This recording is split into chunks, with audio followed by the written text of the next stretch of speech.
Apple II forever, making life better and better.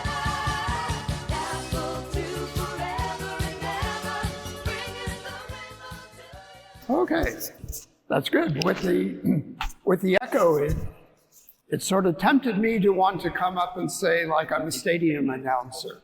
Now playing for KansasFest, in position number 1, blah, blah, blah. Okay, but anyway, thank you for being here. Thank you for inviting me here. What we're going to do today is I'm going to share some of my history at Apple, mainly up through the Apple II, from when I started up through the Apple IIc. And then we'll see how much time we have after that, because we want to have plenty of time for a Q&A for questions which you have. And if the sound becomes a problem, wave or do something to get my attention so that we can address it. You've put in a lot of effort to come here to see all the things here, and we want you to enjoy it, learn something, and do all of that.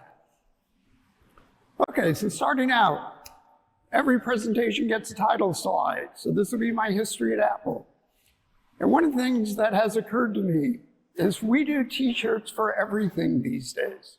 Future archaeologists will probably not call this the Iron Age or the Bronze Age or the Machine Age. We're in the t-shirt age. That man has no logo on his t-shirt. I'm not sure about him. Okay, but so I went up into the attic, pulled down a couple bins of old Apple shirts. I think I have another bin of Apple sweatshirts. And I'm going to try to use those to illustrate some of the projects also. Okay, but I'm going to start a bit before that. When I was watching some of the interesting presentations some of your other speakers have done, they would talk about how did they get into computers? How did they learn about computers? For me, it really started in high school. The only high school t-shirt I had, though, was from the 20-year reunion. I wasn't into buying shirts from my high school. I think most of us aren't. But I started there where, this seems to be affecting where I stand, too. So I signed up for a special advanced class with computer programming. This is in the early 1970s, around 72, something like that. And we learned BASIC. Now, many of you also started learning BASIC, maybe on an Apple II, maybe on an Atari or something like that. My view of the computer was one of these. This is an ASR 33 teletype. Out of curiosity, how many of you in here ever had to use those? Yeah, a few of you have the memories of those. We thought it was pretty cool. We could talk to this computer that was somewhere. We weren't, I know the Oakland school system had recently retired their G15s, which were vacuum tube computers. They had like a mini or something like that at this point. And we had 2 teletypes in the back of one of the math classrooms in a small room that was like the size of 2 closets. Now, teletypes, for those of you who have them, are amazingly noisy.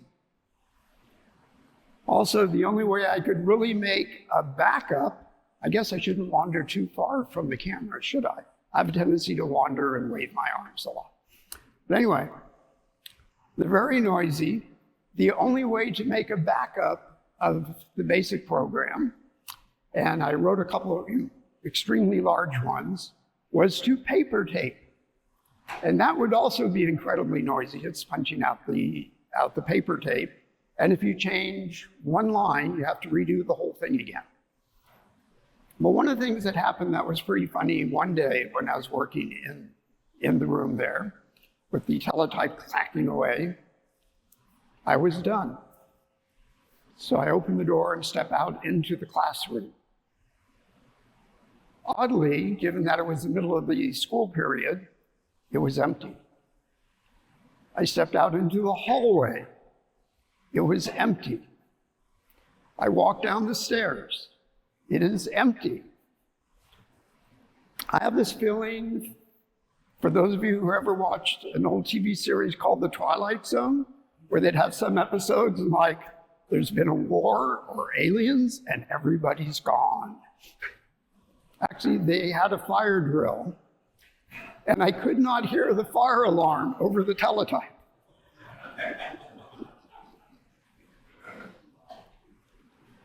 But that was pretty fun. But I enjoyed that. I also took an electronics hardware class, took that for 2 years, where we started with the elements of radio, spent a year learning all the stages of a tube-based radio and building one from scratch, which included making our own chassis out of sheet aluminum.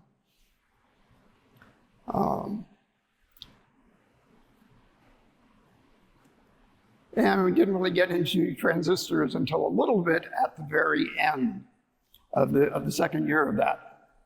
Then after I graduated, I went to UC Berkeley, where I majored in ECS in the College of Engineering. That's electrical engineering and computer science, kind of combination hardware software major.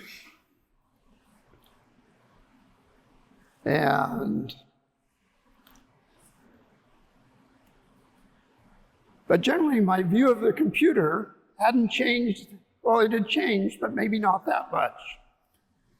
We were still using Hollerith punch cards. How many of you have had to use Hollerith punch cards? Probably more. They're an interesting thing. Been around for a long, long time. But so the process of doing a run of a program would be you wait your turn to get onto the key punch to make your changes. You then wait in line for the card reader.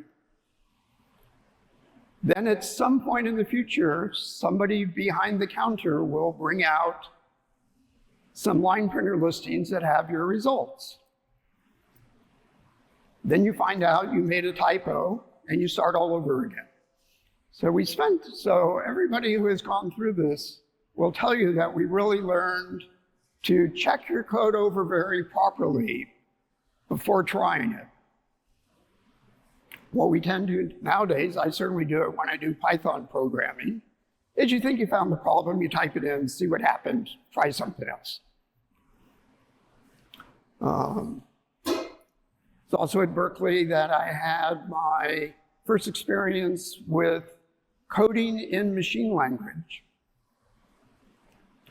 And I'm sure many of you have played around with the machine language on the 6502. My first exposure to machine language was on a CDC 6400, which was kind of one of the supercomputers of its day. It had 60-bit words, 18-bit address registers, was ridiculously fast, which didn't make a whole lot of difference to me because I was still having to do things on punch cards and waiting in line. But the computer did its part pretty fast. One of the interesting things with that class is it was being taught by a person who was actually a mathematician. It was a specialty being numerical analysis. At one time in class, I brought in an issue of popular science that had an article about the 8080 computer, which I thought sounded pretty cool. And I show it to the teacher, and he explains to me that this does not have enough registers. The 6400 had a lot of registers. It doesn't have big registers. These things are never going to go anywhere. Don't waste my money. And maybe from a mathematician's point of view, that there was some truth there, but we all know differently. Then after that, I took a class in Pascal, which I thought was pretty cool compared to BASIC. Still on the punch card machine.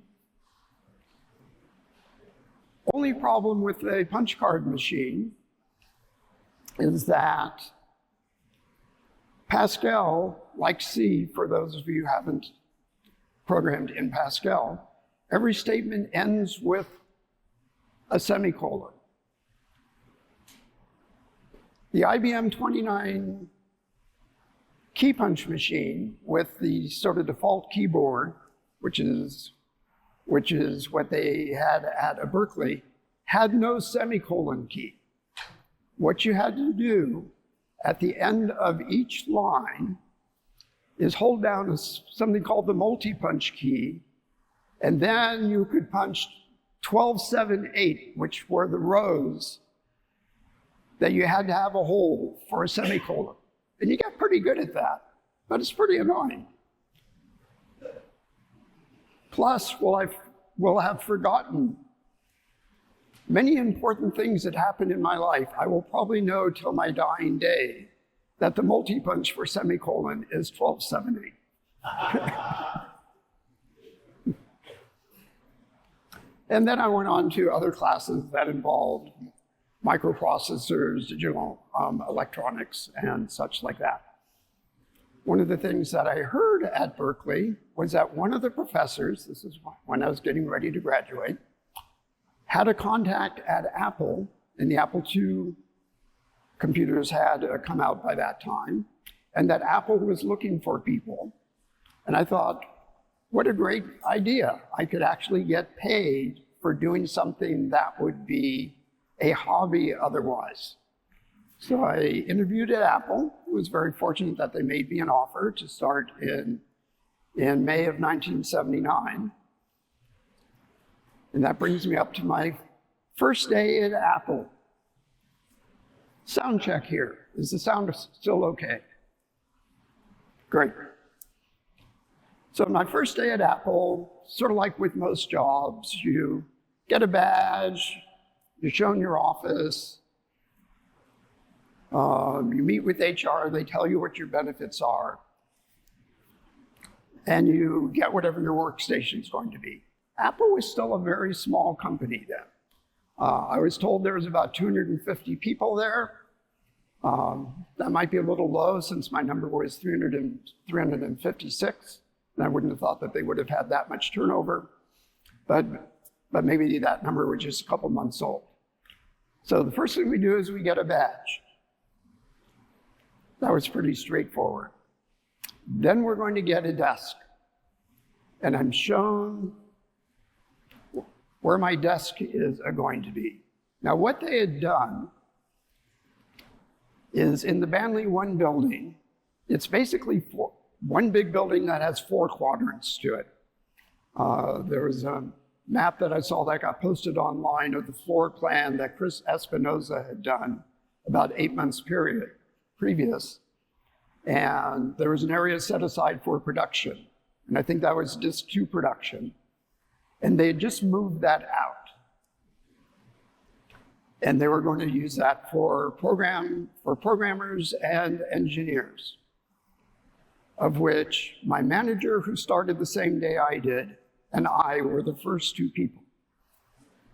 So I'm brought to this room, a humongous room, way bigger than this,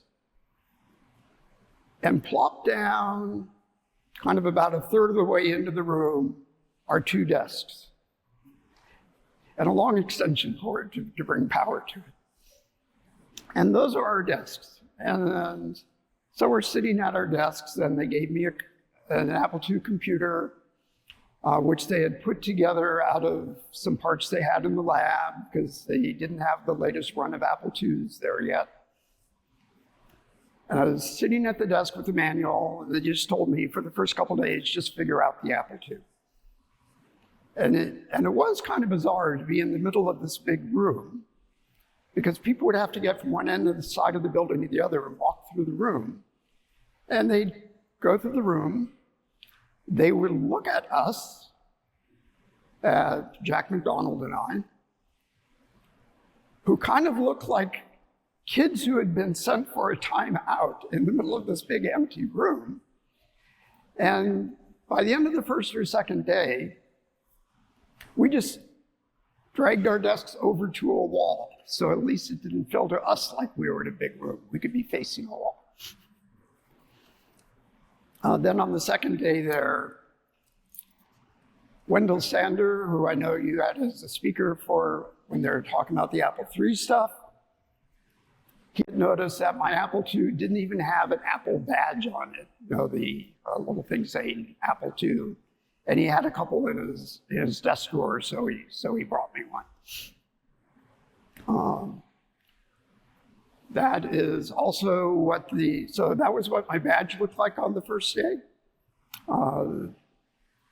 And that's what Apple t-shirts looked like back then with the rainbow logo. One funny thing with the badge, a couple years later, I was still using the same badge. I was going in between buildings. The peripherals division had moved to a place about 2 miles off from the main Apple campus. And I'm going in between buildings, and a guard stopped me because in this picture, in the picture on my badge, my hair was permed.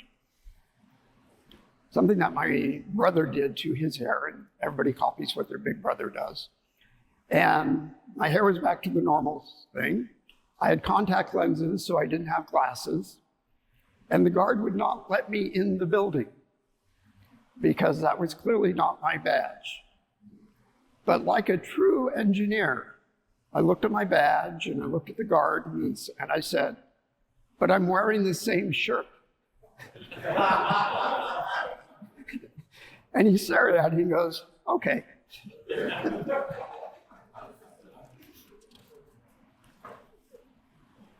Well, let's see what else I want to talk about the first day. Yes, so like I was saying, the company was still very small. When I met with HR for the benefits package, the lady, Cindy Nagel, in HR, one was very happy and proud that they had a benefits package and gave me a photocopy of a sheet of binder paper that had scribbled notes on what the benefits package was, with the promise that at some point there will be something that looks official. But that was one of the cool things about being with a growing company. One of the other things that happened in my first few weeks at Apple, I'd gone to an electronics show with some friends from college, and we were picking up little free samples of things like dip switches and stuff like that. And I was talking with one of the sales reps and made some comment that I worked at Apple. And he got all excited about that. He said, you work at Apple. I've learned to be careful when sales reps say things like this. He said, I'm going to be right by Apple. Why don't I drop off some more samples? I'm kind of there, well, sure, that sounds great. I felt very important. Sales vendor was coming to visit me, and I'm just a new programmer here. And there was some little video board or something that I was trying to build at the time. He was going to drop off some samples for that. So he comes, he drops off the samples, we chat, and then he says, can you take me to see Rod Holt? I don't know how many of you know who Rod Holt was at Apple. This was a problem because I didn't know who Rod Holt was at Apple. I just started there.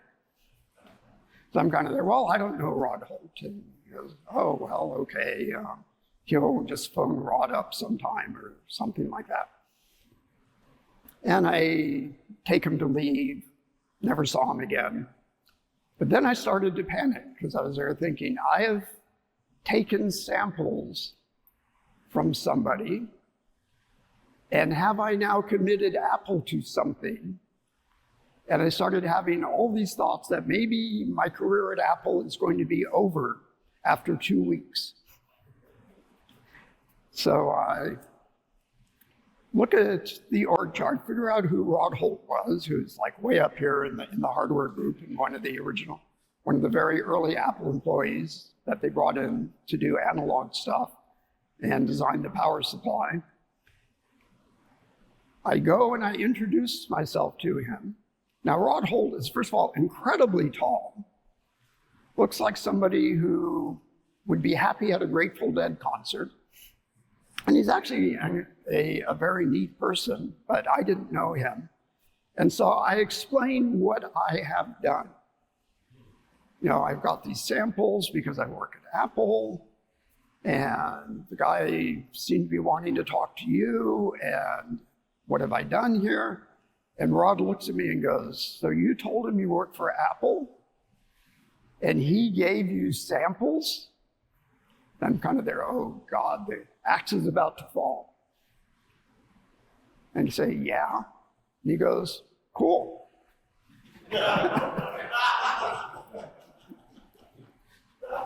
So it was all good.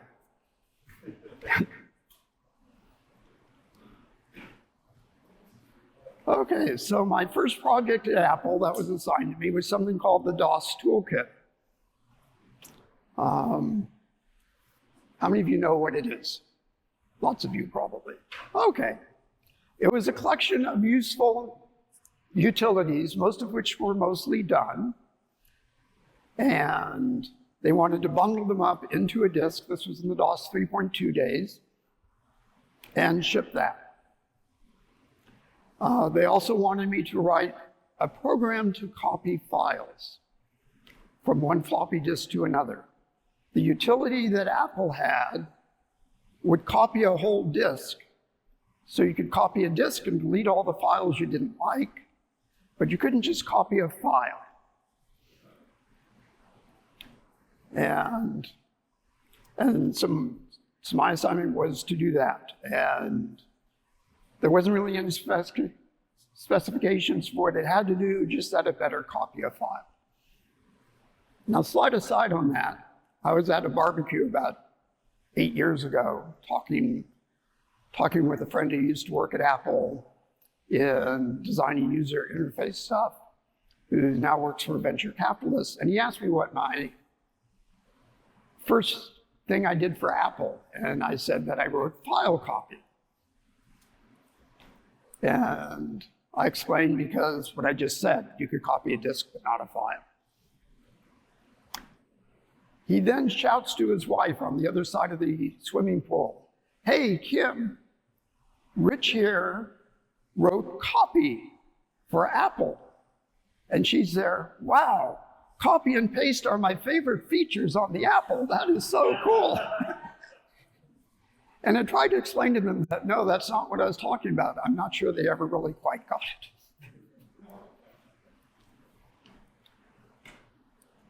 So the DOS Toolkit had a lot of good things for it, or had a lot of good utilities on it. And I wrote FID. And I'm sure you've all heard the story about Fishhead, yes? Yeah. Well, it's true. I named it Fishhead, which stood for File Shover, Helper, and Duplicator. Somebody else thought it meant something slightly different. I think their acronym was, or the words they assigned for the acronym was actually better. But that's what it was. And there was a certain amount of controversy about the name Fishhead. Marketing didn't like it. In fact, the product marketing guy, Joe Shelton, thought we should call it the Apple File Copy Utility, with spaces. And I was kind of there, well, I'm not typing all that in. Even though I got pretty fast at typing Fishhead, I didn't even like typing the whole Fishhead thing in. So what was the big controversy going around? What were we going to copy it? What were we going to call it? And I pretty much had management sold on the name Fishhead because it was funny. It came from a Barnes & Barnes song called Fishheads that I liked in college. Then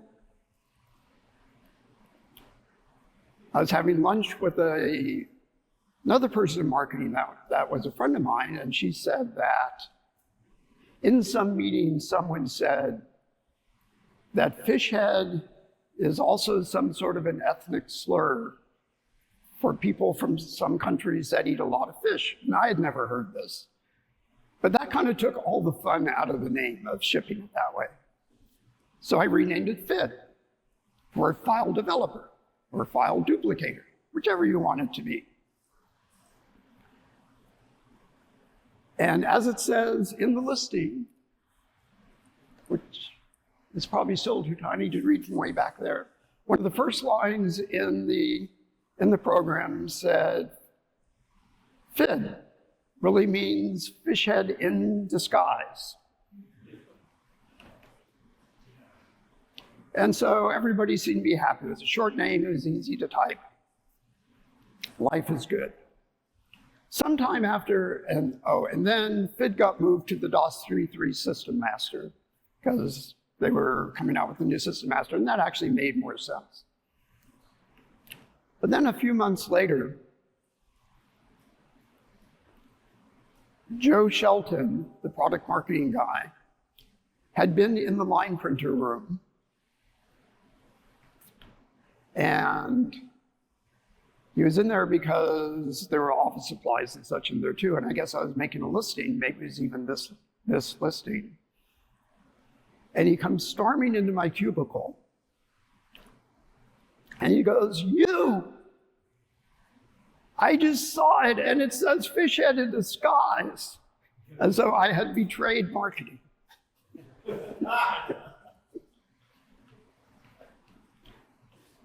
But then we went back to being good friends.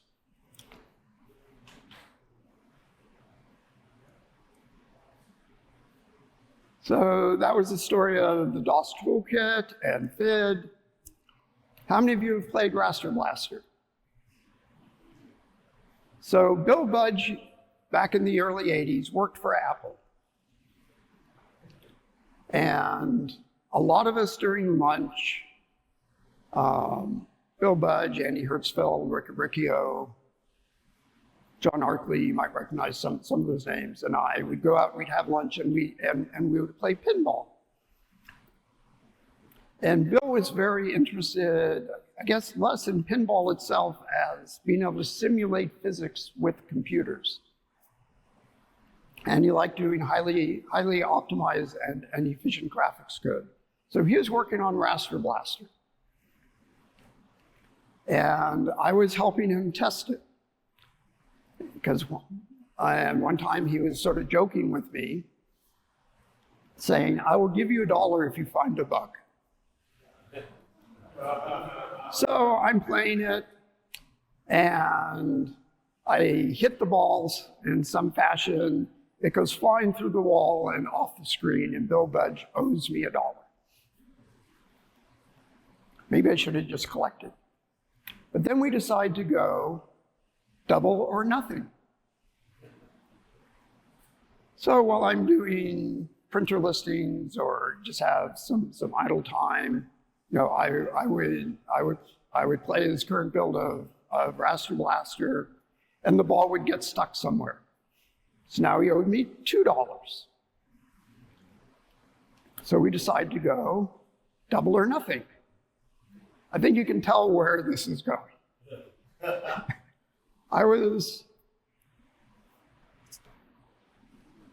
So at one point, I had it up to either a $128,000 or $256,000. Because in a way, it didn't really matter. We were just going to keep going double or nothing, I guess, either until I couldn't get it to fail or I got a house. But my take on the whole thing is at some point we're just going to declare it is good enough to ship. And then it would be back to nothing. Which is what happened there. You know, we finally got to where it had made it through the weekend, and there wasn't any failures. We shipped Raster Blaster, and life was good for everybody.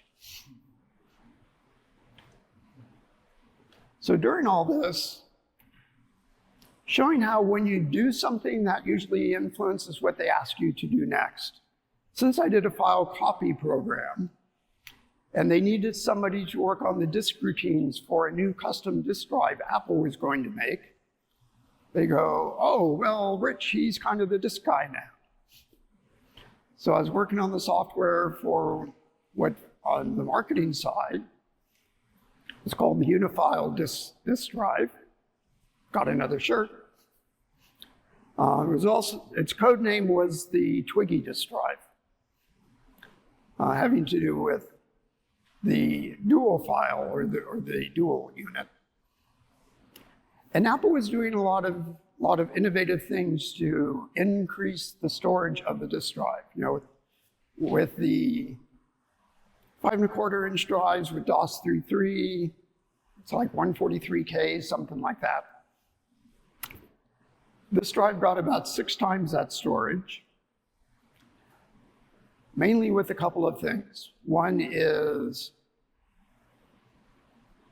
the bit rate, the size of the bits on the disk were half, so the bit rate was double.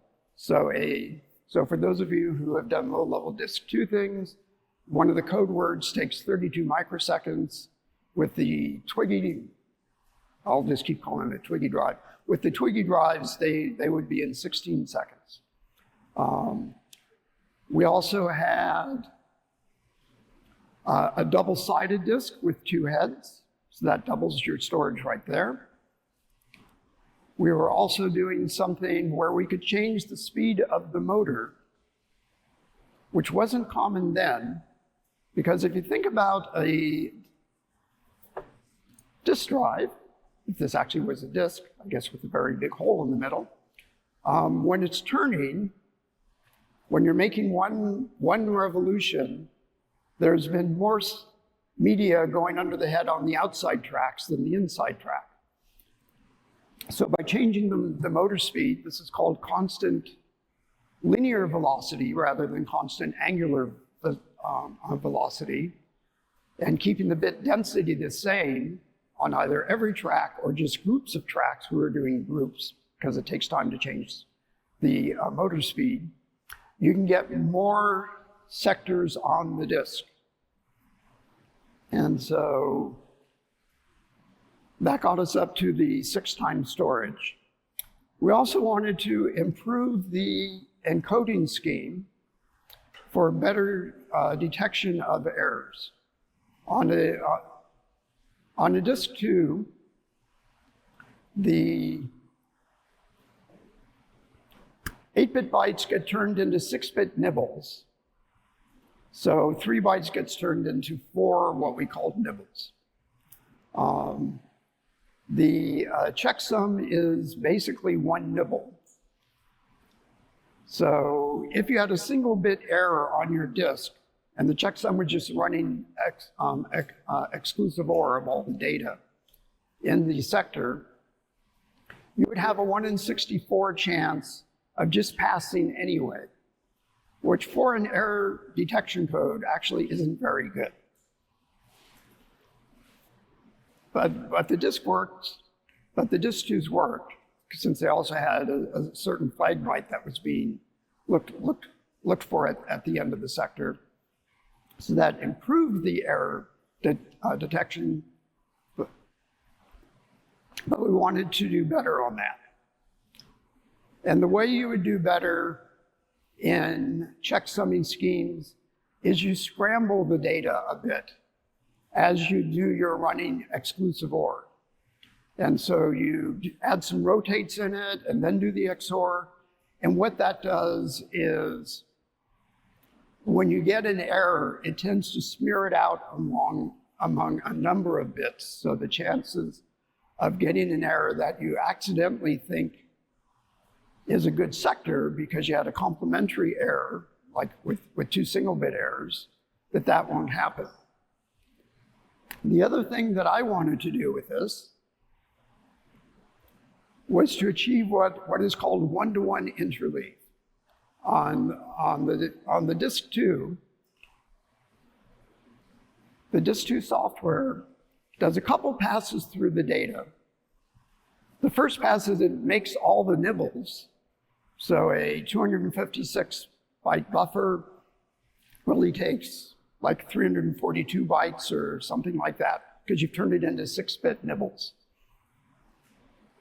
and the code words for it. If you could do everything in a single pass through of the data, pick it up from RAM, do the encoding, update the running checksum, and write it out, or do the reverse when reading it,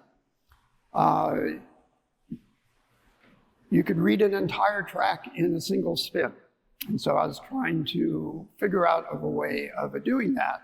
And it came out with a different way of doing the nibblizing, where I assembled the byte that would hold the extra bits that are falling off from shifting the bits out to make a 6-bit nibble. And I would always be assembling that nibble byte for the next 3 bytes that we're going to write, rather than doing it at the same time. And that got us to a one-to-one, which was still useful, even though we eventually canceled the Unifile project, because we use that same disk format for the 3.5-inch drives. So then I guess that does beg the question of, why did the Unifile get canceled? Well, a couple of things. One is Apple learned making a disk drive isn't easy. There's a lot of precision for it. Making a state-of-the-art disk drive is even less easy. We also had trouble getting media that actually could handle the densities which we wanted. One of the things that was causing problems is that, depending upon how humid the air is, this is being explained to me by the mechanical engineers, disk media absorbs some moisture and will expand a bit. And the more humid it is, the more expansion that you get. But it doesn't do circles evenly, usually depending upon how the media was essentially painted onto the mylar. It will expand differently along one axis rather than the orthogonal axis. So we just weren't getting that reliable of performance from it, or quality rather from it. And the 3.5-inch drive was starting to be demonstrated around then. And any of you who have seen a 3.5-inch disk and a Unifile disk would just say, given the choice, you would want the 3.5-inch disk. I mean, the thought that you could just take a disk out of the drive and pop it into your shirt pocket was pretty awesome at the time. And so I think that it was the right choice, even though at first, for the Macintosh, they had to come down to it being a 400K drive rather than the 800 and a 60K drive. But we did that with the knowledge that the drive technology is going to get better, and we will get there with the higher densities. Okay, so while doing all of that, I was working on some fun side projects on my own, which also means sometimes when I'm at work and just have some change I can't wait till I get home to try out. And there were a few things that I made. One was a card for the Apple II, where, okay, I'm going to confess something here. I didn't make a slide for it. My first personal computer was actually the Commodore PET. And I bought that before I'd even heard of an Apple II. And one of the things I liked on the Commodore PET was they had graphics characters, so that you could make little games and stuff like that. And so I wanted to I made a board for the Apple II that I could unplug the character generator ROM, I had a board with RAM on it that I could put in the character map, or the bitmaps for the characters, and then I could do graphics characters. I probably had one of the first, or a very early Apple II that didn't have an 80 column card that actually had lowercase, because I could make lowercase characters, and I was pretty happy with that. And Wendell Sander came to look at it. I have no idea if that board had any influence on being able to download characters in the Apple III or not. Never asked him about that. But that was a fun side project. My hardware design wasn't that great. I had an awful lot of chips on it. So I don't think there was too much interest in making a product out of it. You know, but it did demonstrate the usefulness of downloadable character sets. Oh, another fun side thing. Around that time, in my first several months at Apple, I was pretty good friends with the head of the hardware lab, and I kept asking him, so what was the Apple I? And he was explaining the Apple I to me and pointed me to some articles about it from when it came out. And then I said, well, can I see one of them? And this was Cliff Houston, and he told me, oh, we have a bunch of them in a cabinet because there was a trade-in program, and I can get you one. So a few weeks go by and haven't heard anything from him, so I asked him about it again. And he goes, oh yeah, I haven't had time, I'll have to look, we need to clean out the lab anyway. And this sort of went on for a while, and every once in a while I would ask about it, and he'd say that he would go get one. And then finally one day I asked about it, and he goes, well, I looked in the cabinet and they're all gone. We must have thrown them out. Which on the one hand was too bad. On the other hand, if I did have one, the big problem with having it now would be it's worth an absurd amount of money, but I would have absolutely no documentation that it was mine. So who knows what I'd be able to do with it. But I almost got an Apple I, which was sort of neat. So some of the other projects that I worked on, sort of as side things, one was I wrote a driver for the Apple III so that an Apple II graphics tablet card could be plugged into it. I wrote a program kind of inspired, this is using a program inspired by mouse paint for drawing pictures with the graphics tablet. And used that to make some slideshow demos that we showed with the Apple III at some of the shows and the marketing people used. This was all when copyright issues seemed to be a bit less because I was not much of an artist.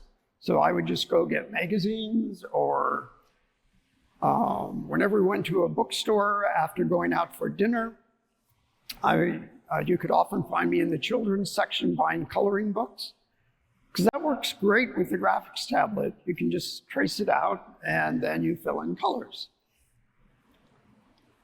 So I did do a couple of slideshows there. You might recognize that.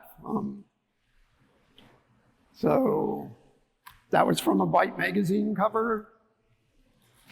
That I think was from a D&D, Dungeons and Dragons game, Pogo comic strips. And we did use this for doing fast slideshows demonstrating from the profile hard drive when Apple came out with the hard drive.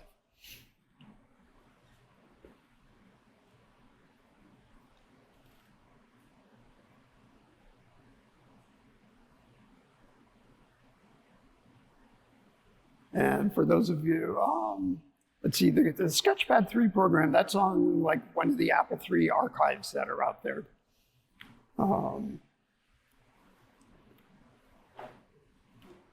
Peter Petrosky, a guy who does, I'm probably getting the last name wrong.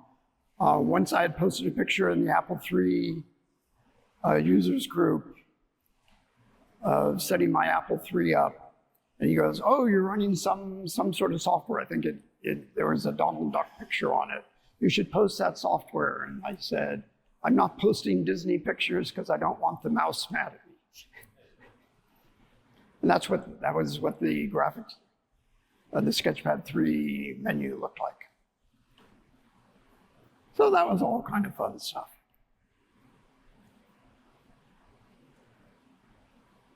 And then as disk drives got faster, tried to make something that's sort of faked looking like a cube, rotating.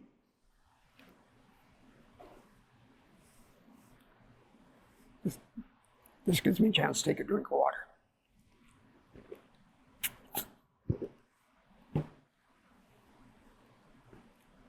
Strangest thing, so I filmed this with my iPhone, and then when I was playing the movie back on my Macintosh, the thing that sort of startled me about it is I could hear the disk to seek noises coming from my Macintosh speaker.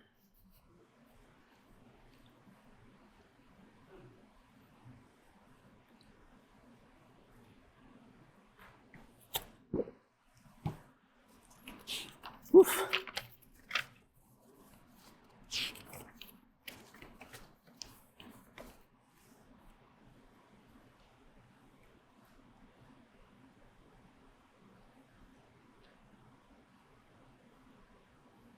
So that was kind of fun.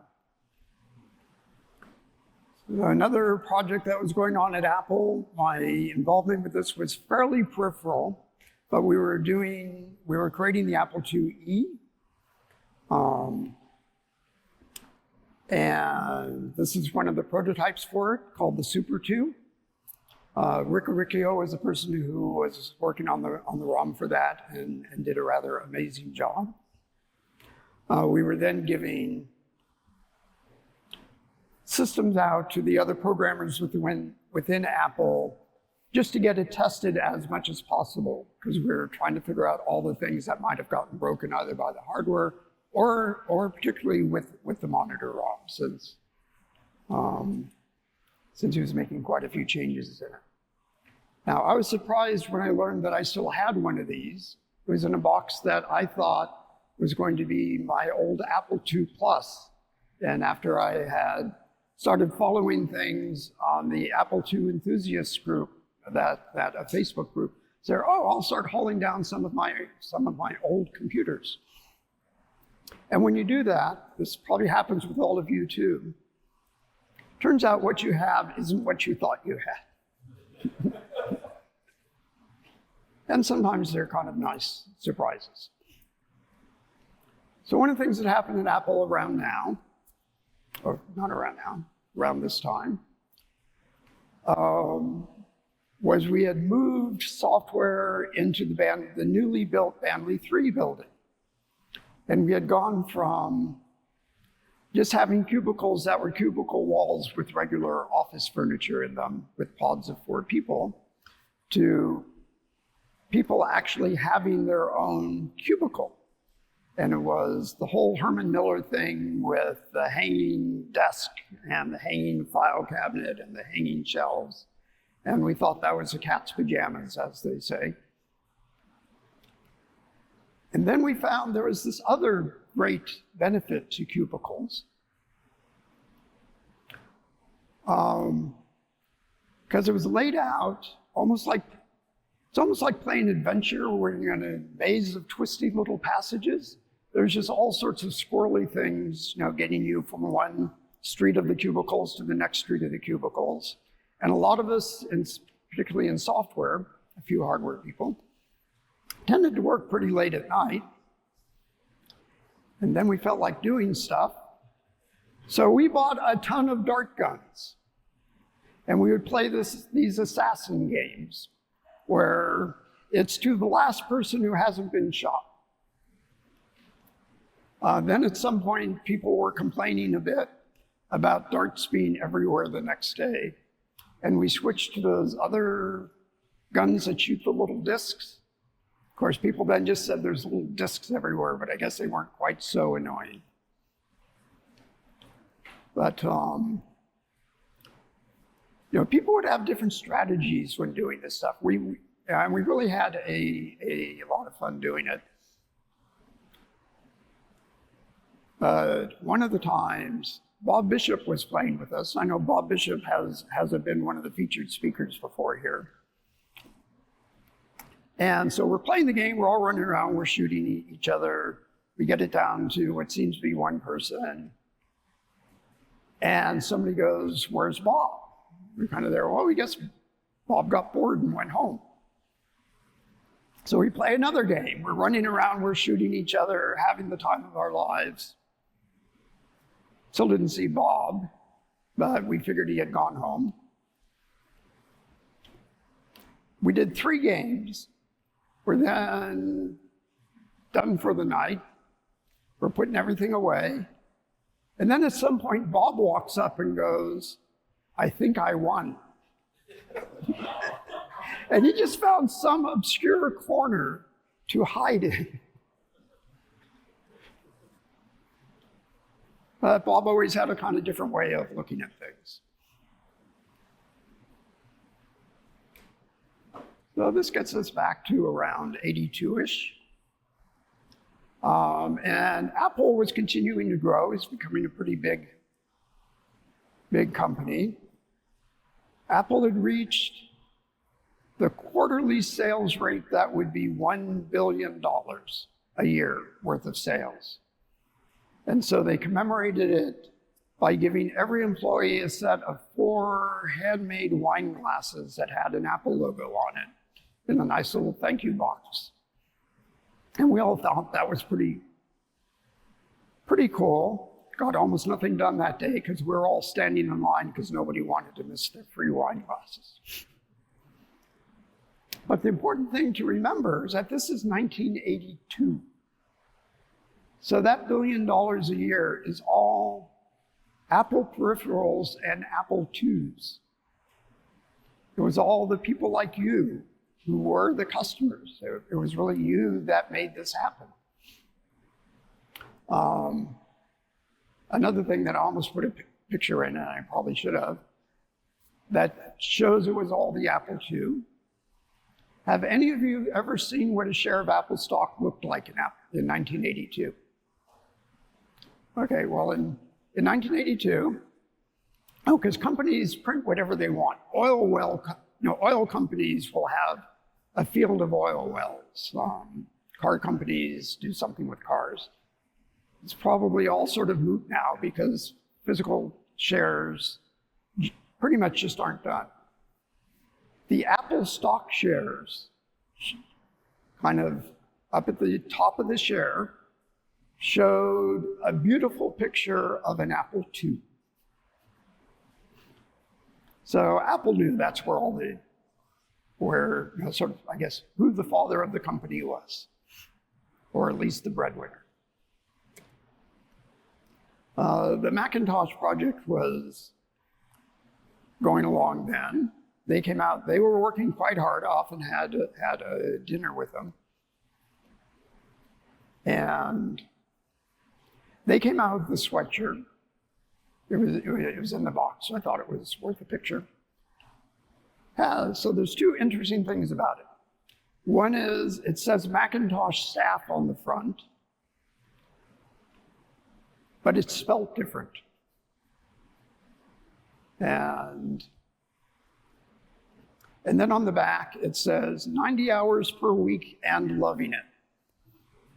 Because they were sort of proud of how hard they were working. And Andy Hertzfeld gave me one of the sweatshirts, and then I wore it after a Beta Breakers race up in San Francisco. And someone asked Jobs why I was wearing one of those shirts, and he got mad at me that I wore it, but he gave it to me.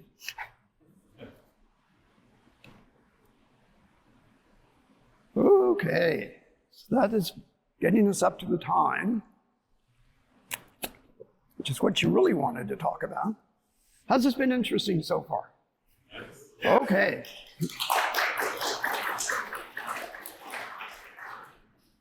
Have to sort of check on that from time to time, because I know my wife sometimes is sort of there. Yes, I've heard the old Apple II stories. Thank you very much. Okay, so after I was done with the disk drive stuff,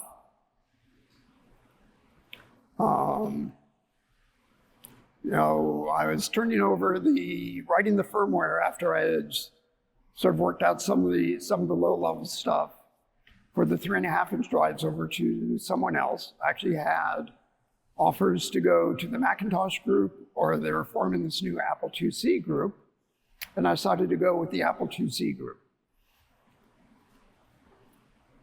So I'm going to have some of the shirts from back there in this.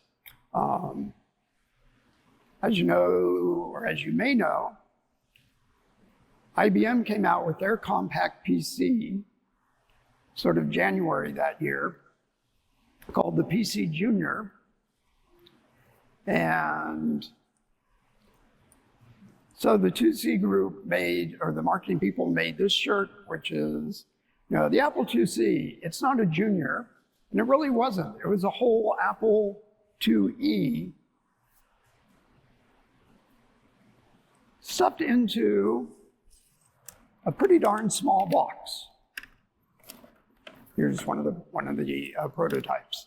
Hopefully and I know that I've spoken with a lot of you here who your first computer was an Apple IIc, or your favorite computer was an Apple IIc. Yes, so I want to thank you people who made it a success. So Apple IIe in a compact form, serial ports, 80-column card, disk drive, plus we added the mouse interface to it, and the 65CO2 on it. And major challenges were making both the hardware and the software fit. I was explaining to some people at lunchtime today, or earlier today, getting the software to fit was a lot of work, but it was kind of what we do. We crunch code and make things fit and optimize things. Try not to break too many things while we're at it, and fix it when we do. So I encourage you all to come to Rob's talk tomorrow when he talks about some of the product design issues, because that's really where a lot of the magic was with this. Because making this and making something that wasn't going to melt down just from heat buildup was a pretty amazing accomplishment. And the stuff that I was doing for the 2C, in case people want to ask me questions about it later, was the mouse code and the mouse text and the serial port stuff. Serial ports were a bit tricky because with the serial port and the 80-column firmware, that was where we were most likely to have marketing come back and say, we just broke something important. It's not working right anymore. Figure out what you broke and fix it. Then you can go home. So one of the things with the 2C was they tried this new policy. This is after the Macintosh shipped with the name Macintosh, the Lisa shipped with the name Lisa, we have to not get married to our code names. So there was this policy where every month or so, it had to get a new name. The first name for it was, or when I was being told about the project, was ELF, which was coined by Mike Markkula, CEO at Apple,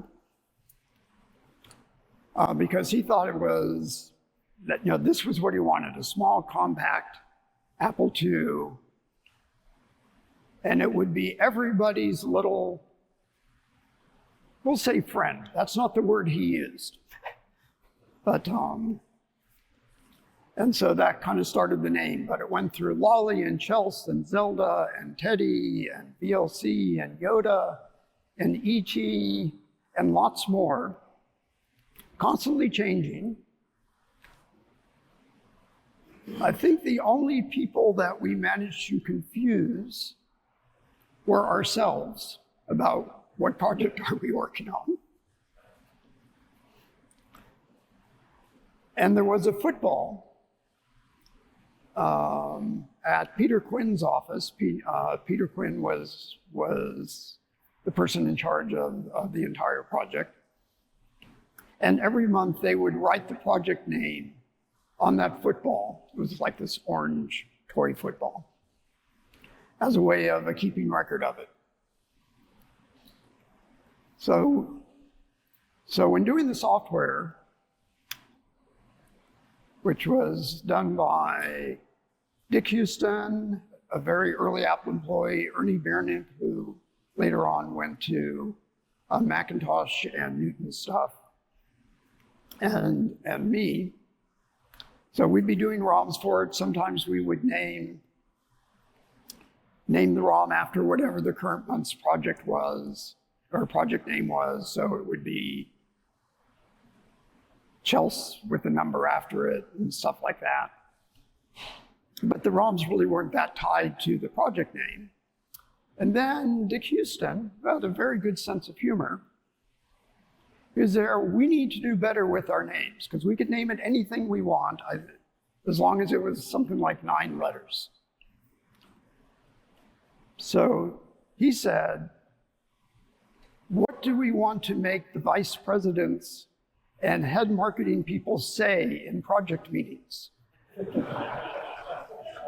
So we started coming up with names, and the main one that stuck in my mind was the Bubby Chub ROM.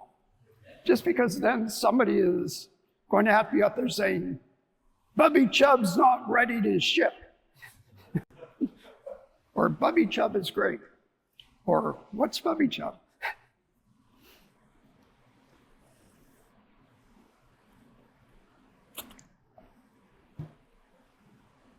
So what was working on the ROMs like? We put in a lot of late nights. A lot of it was just trying to crunch code to make room for it, for the stuff which we needed, particularly with the 80-column firmware, and getting the serial stuff in there also. Sort of making things, since we'd have to preserve points in the ROM, our routines sometimes got broken up in odd ways, just so that they could build and fit together, like putting together a sort of Tetris machine. A game program or something like that. And one of the other things when we were working on it is, so what was it like to build a ROM?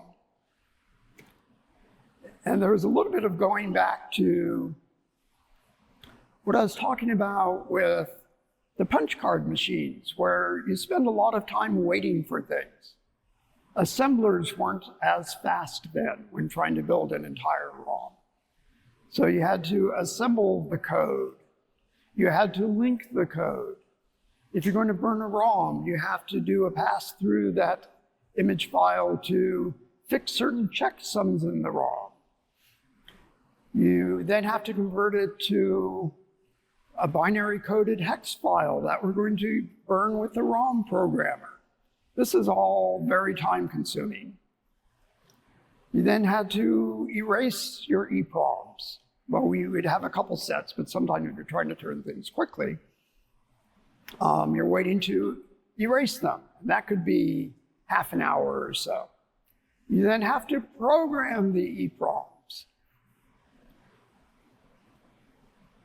So I had some flashbacks to back when I was in college with those darn Hollerith cards. Just spending a lot of time waiting for something to happen and staring at your code, trying to figure out what the bugs might be so that you can at least start fixing them.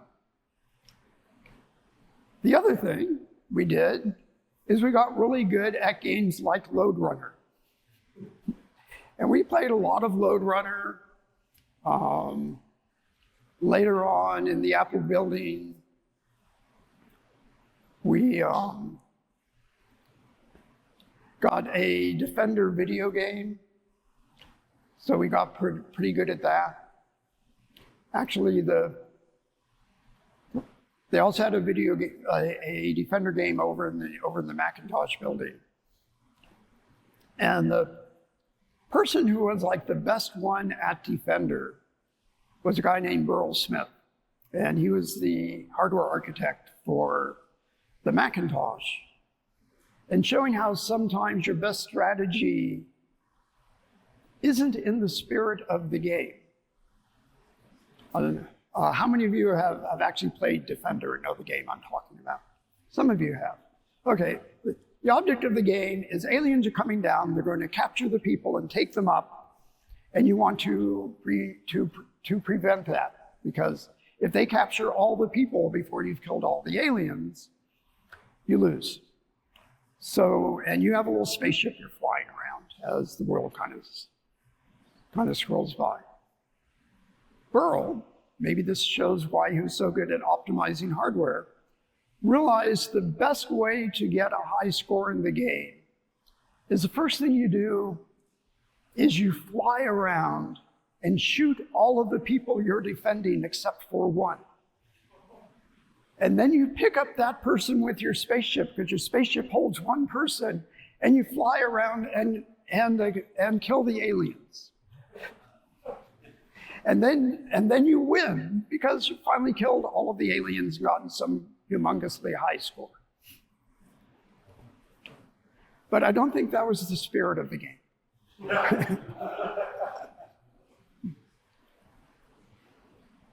Okay, so another thing that sort of happened around this time, let me see where I'm in my slides here. Oh, I already talked about the next slide. So another thing that happened around this time,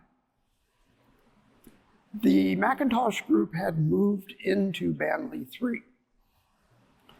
You remember before I was talking about the assassins of Banley 3 when we had all the Apple II software people in there. The Macintosh team was sort of proud of what they thought of themselves as their pirate image.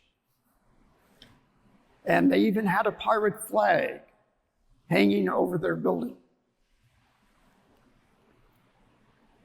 And I'm not sure which one of us thought of doing this. It was either Dick Houston or me.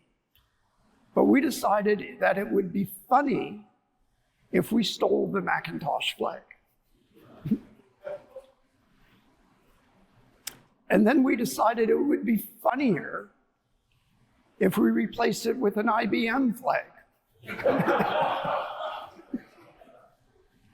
So we go and get a couple of a white and a blue bed sheet, and we kind of staple or sew them together after we've cut out the lines to make the IBM logo in blue on white. And then on the back of the flag that we made, we wrote with the big Sharpie, "Goobers are us." And we headed off to the Macintosh building late at night. And this was a night that we were working pretty late because the Macintosh people were gone. And there's a fire ladder going up to the roof on the outside. We climb up the fire ladder. Turns out the flag doesn't have like a rope to raise the flag. It's just attached at the top of a pole that's kind of nailed into the wall. And Dick is trying to figure out how to get this thing down, and he's pulling on the pole. And it starts pulling away from the wall. This is okay, but it's making a heck of a lot of noise. And sure enough,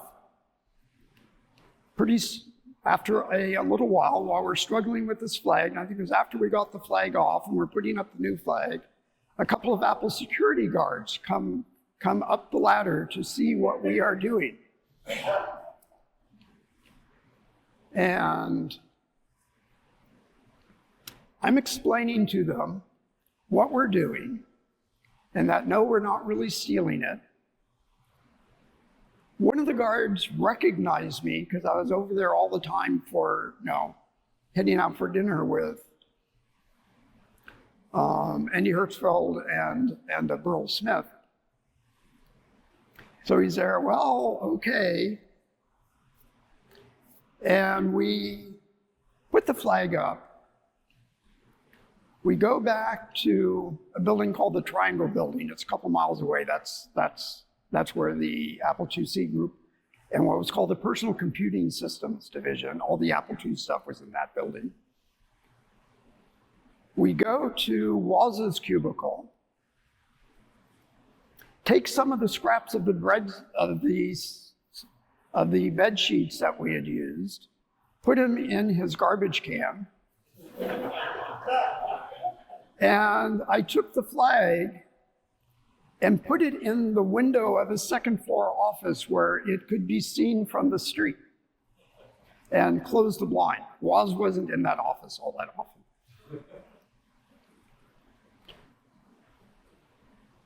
And then we decide to wait for the fun to ensue.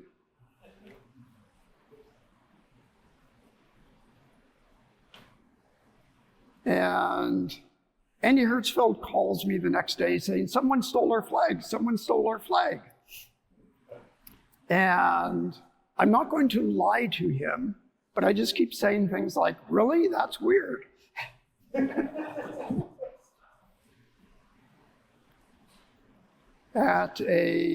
Apple that weekend had a company picnic at a place called Great America. It's sort of like one of those Seven Flags kinds of things, and an amusement park.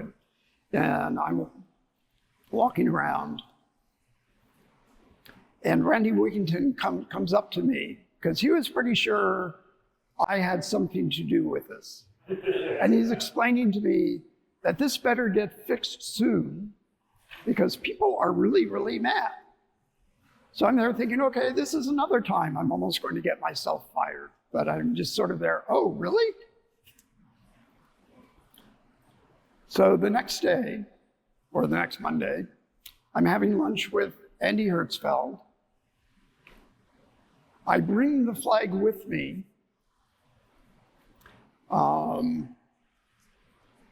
But it's hidden in a pouch or something like that. And when Andy went to the bathroom before going to lunch, I put it in his desk drawer. Andy doesn't use his desk drawers very often. And I wait for the fun to ensue.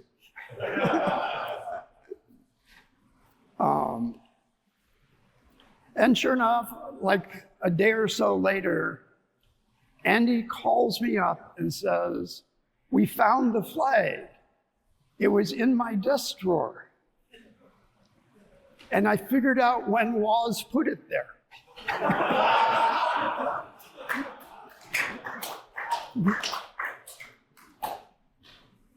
But then I finally confessed to him, no, it was me, I did it at lunch.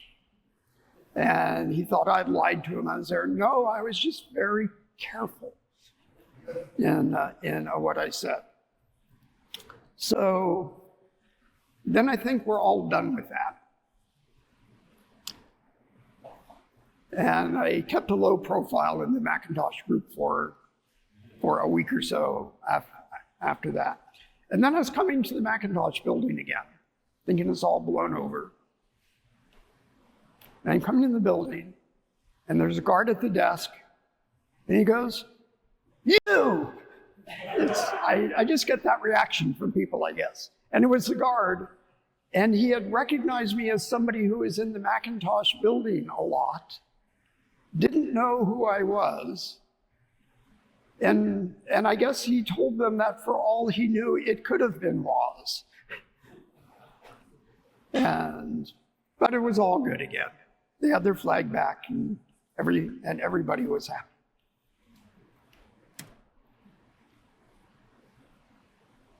So we proceeded on with the firmware, We got things working well. We started doing prototype builds. And of course, we could do a lot of development just on Apple IIes. But the prototypes are important because then you're doing it on the real hardware. There were some Wally boards made that were very good that fit in Apple II cases, but particularly for the product design people like Rob Gamel, they really needed to check the fit of the pieces, check that measure the temperatures and stuff like that. So we started getting the units like this coming in, which in some ways were more useful for the mechanical engineers and the product design people than for software, because we need to change the ROMs.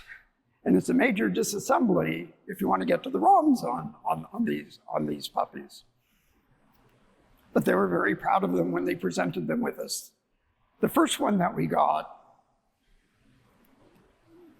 and there was only a couple, and they gave me this unit to start testing with. It was a lot like this one. It was a previous iteration.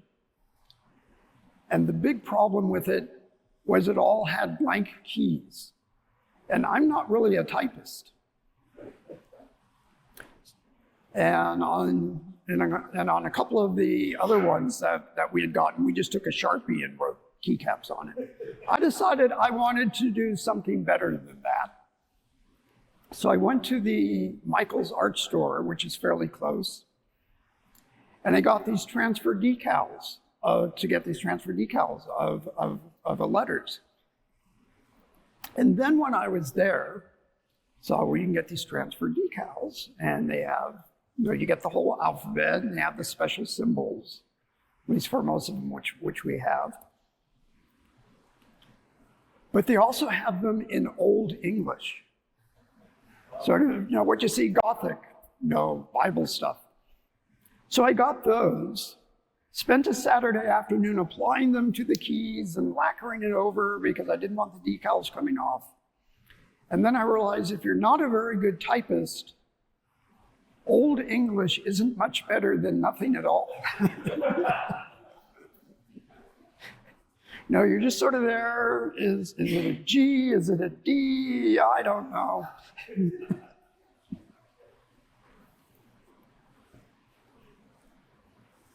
But yes, Rob Gamel and the others pulled off their magic, and they got the thermals to work, and that got us just about ready to ship. And I was coming into work at the Triangle building there, and I was told, we need you in a meeting. So I go to, and that was my manager, Ken Victor, who had told me this. And so I'm going to this meeting. There's a whole bunch of us around the table. There was the hardware people and the product design people and all that, and the manufacturing people. And the problem is on the PVT production line. So the projects tend to have a couple of stages to them. There's EVT, which is like engineering validation testing. There's DVT, which is, it's pretty good, but it's not really final. When you get to PVT, that's production validation testing. That's when you think you've got it done and you're just tweaking the production line. The problem was, on the production line, which was in Dallas, Texas, when running the manufacturing diagnostics, they were, I forget what the number was, but it was something up around 80% failure with the disk drives. So it was sort of their project schedule and launch is in danger, we need to go fix it. You, basically all of us at the table. You are all flying to Dallas at 1 o'clock today. If you don't have time to go home and get clothes, buy some in Dallas because you're not coming home until it works. So they ship us all to Dallas, and they had to send everybody because the production line people just didn't know what was wrong. And so you wanted to have all the bases covered. Fortunately, it wasn't my fault. I didn't have anybody going, you. And I think it was just a problem with the setting of the disk drive motor speed or something like that with the test on it. So we actually got it all working within a day. Life was good and it came back. Rob will probably have more details about what they had to fix with that. Yeah, so I took a picture of one of those prototype units, showing that it still boots, it still works. And then in the prototype room there, they had this one, which people can come up and look at if you haven't already looked at that.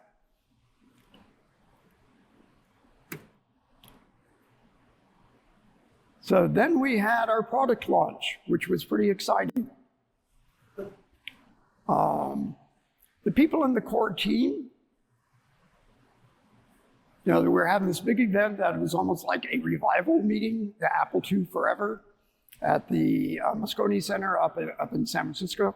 They actually got us to they rented tuxedos for us, and we got to sit in the front row with tuxedos.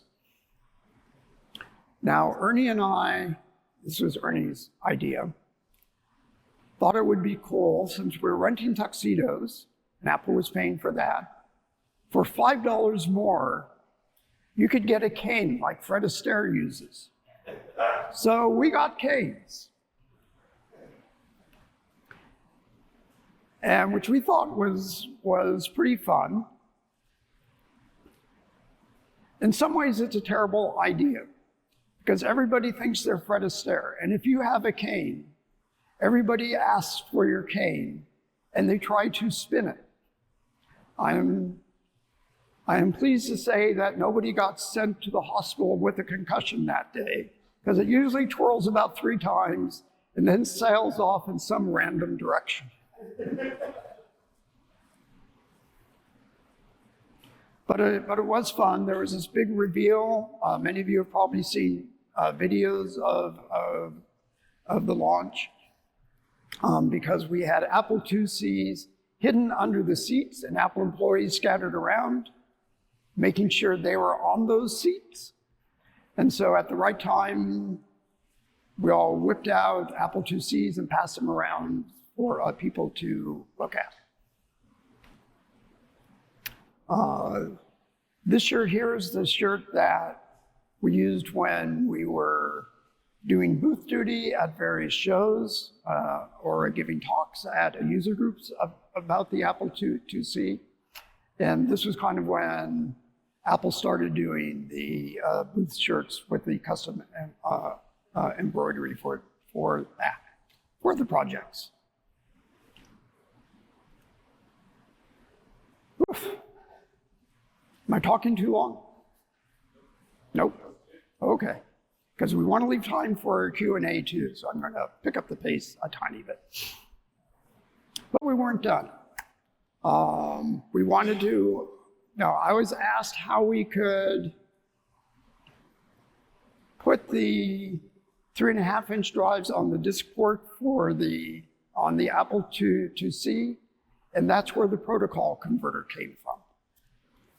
Why is it called the protocol converter? Well, it was kind of mapping from ProDOS calls to its own custom thing. We would just call it tunneling now. I also figured I will name it something non-controversial, but that marketing would never do, so they'll just have to make up a name. And it became SmartPort. But all the technical documentation still says protocol converter.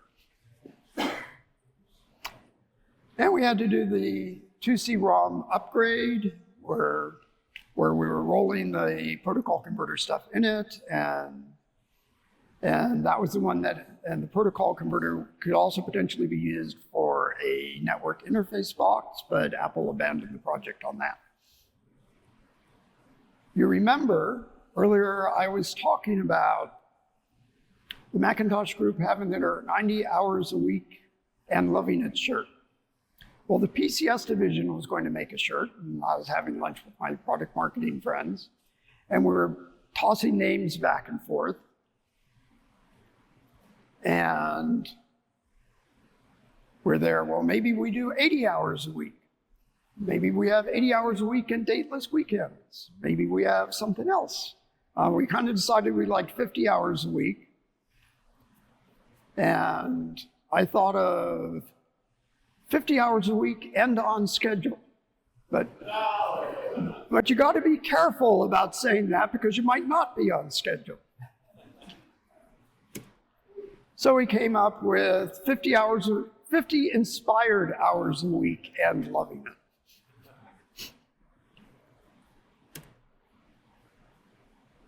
Okay, then we're doing the Apple Mouse 2 card. I was working with the team doing that because that needed to be compatible with the 2C mouse, where I had very limited code space for the 2C stuff, and I guess the Apple Mouse card team had a lot of things they wanted to do, and I kept telling them that they couldn't do it because there's just no way we could support that on the Apple IIc. And an interesting thing about 10 years ago, one of the engineers on the Apple Mouse card team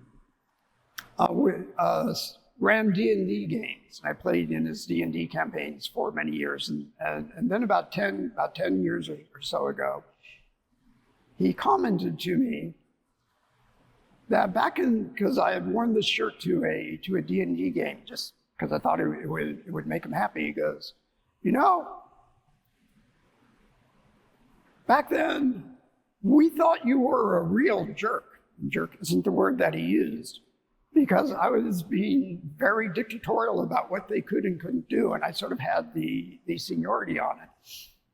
And he goes, and now I realize you're actually a pretty nice guy.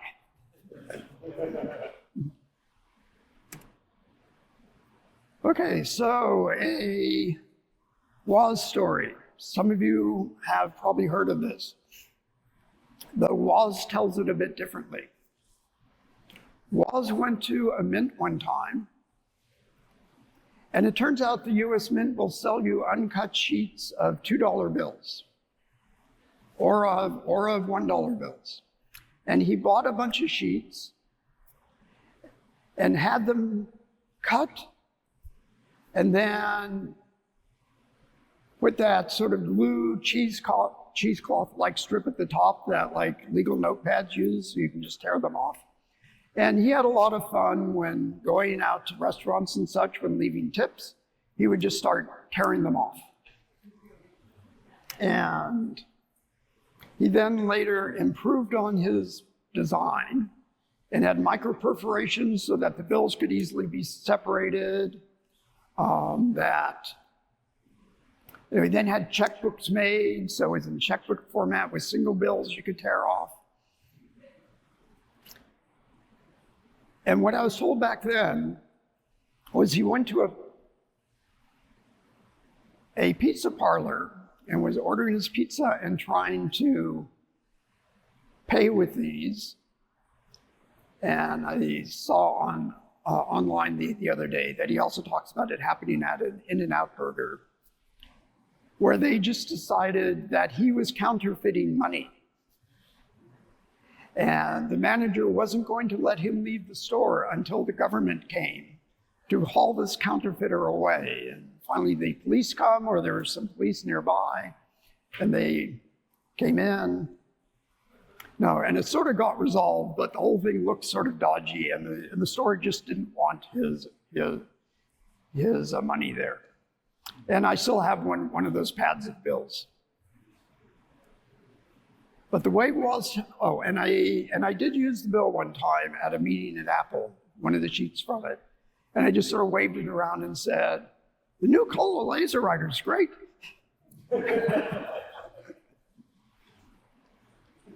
And you get people believing it for at least a couple minutes.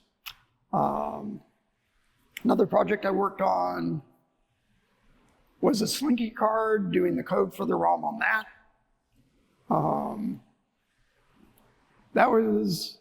That's a pretty straightforward card, and I think the whole project, the software for it was just sort of done within a couple weeks. But then the funny thing with that, Apple, like many companies, has their employee newspaper. And the employee newspaper was doing a story on new products that Apple had come out with that year. So the newspaper is the band we shuffle. And they took a bajillion pictures of us in different poses. But they then, on the front cover, have it look like everybody is admiring me while I am just sort of modestly smiling or something. And here it is, we have the people doing new Macintoshes and printers, 20 megabyte disk drives, and the big story seems to be the RAM card. But the person who was taking notes, I guess, didn't really know what group I was from. So it lists me as Rich Williams of the RAM card group. And I'll be honest, we did not have a RAM card group. Or if we did, I guess I was executive vice president of it. So just a few fun things at life about Apple. Then I know they want me to stop so we can do Q&A. Halloween was always a big deal at Apple, and we would have parades, we'd go wandering through the buildings. And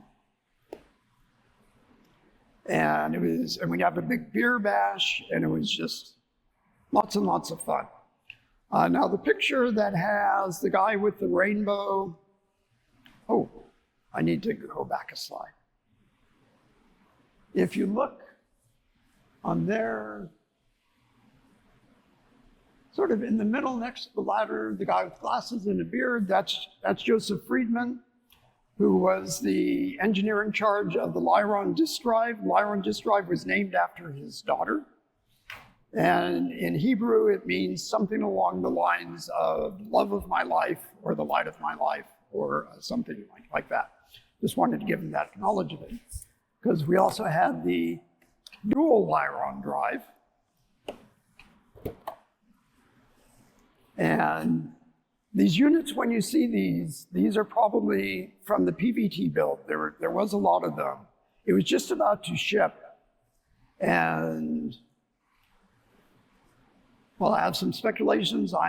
It was nothing to do with the product quality as to why they canceled it. But they did. They decided that the single ones were fine. Oh, but anyway, so in this picture here, there's the guy with the rainbow Apple shirt on. That's Mike Askins. He was the one that did the firmware that's inside the Lyron drive, which is 2 megahertz 65 CO2. The person to his side is me in my Halloween costume. And you can't really see it in the picture, but there's glowing red eyes. And I wanted to make something with LEDs that glowed, and I wanted to do interesting patterns. So I made a little itty-bitty 6502 system that really had a very simple clock source. It was running off like a pack of D batteries strapped to my belt.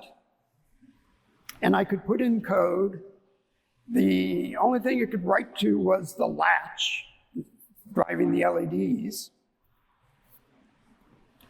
And there was a EEPROM on it so that I could program it with code to do different patterns. Now I found while I was doing this that I really wanted to have 1 byte of RAM. So think for a second. If you had no RAM and needed just one extra byte, how would you add it? Any ideas? Yes? Floating on the bus. What was that about the bus? Floating. Just relying on floating data. That's an interesting idea, but no. Okay, but we got an idea. Here's the thing that then occurred to me. If I don't have any RAM, I don't have a stack. But I've got one more register because I can use the stack pointer. So I thought that was pretty clever. Okay, this is another Halloween picture. And at some marketing sales meeting or something, they had a play with people dressed up as Apple products.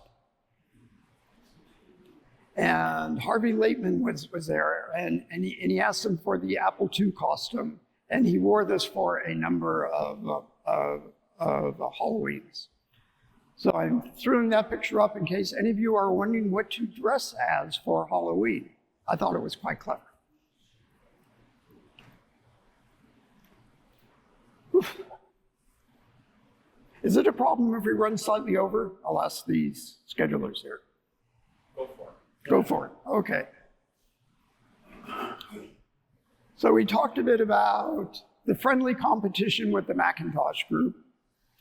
When the Mac II FX came out, Jean-Louis Gasset, the vice president or whatever the position was called, in charge of hardware, on his car got the license plate Open Mac because the Apple II, or because the Macintosh II had slots.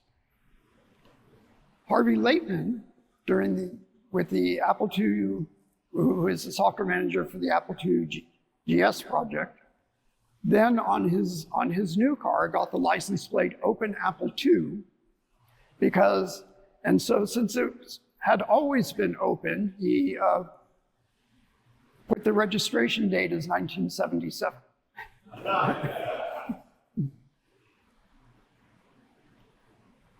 Okay, later stuff that I worked on.